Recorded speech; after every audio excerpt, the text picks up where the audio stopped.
Hi guys! Ito, part 2 ng ng mga towel, no?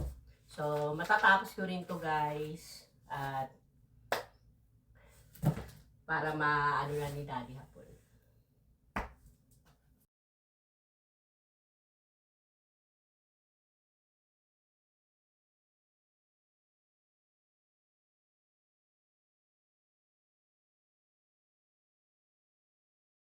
So, yan guys, para hindi mainip si Mami Housewife, nag-live si Mami sa Black Apps. Ayan.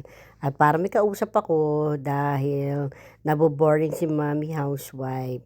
So, nakakatuwa naman at dami kong viewers. And syempre, kwentuhan, serye talaga guys. So, ayan ang ganap ni Mami Housewife talaga.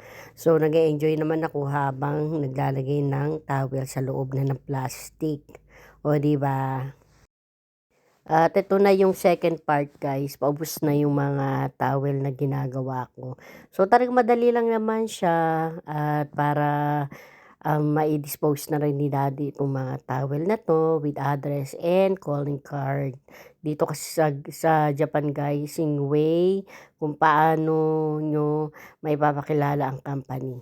So ayan nga guys, tinayos ko na at chine-check ko mabuti kung tama ba ang paglagay ko ng papel kasi mamaya baliktad. Kasi yung towel guys, meron talaga kung ano yung nasa top, tsaka yung sa baba para hindi iba-iba, no? Yun.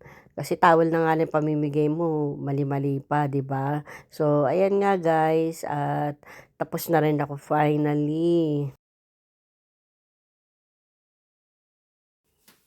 So, ayan na guys. Tapos na si Mami Housewife sa extra work ko, no? No? Saglit na saglit lang kasi napakadali lang naman, guys. No, ayan lang ang share ni Mami Housewife.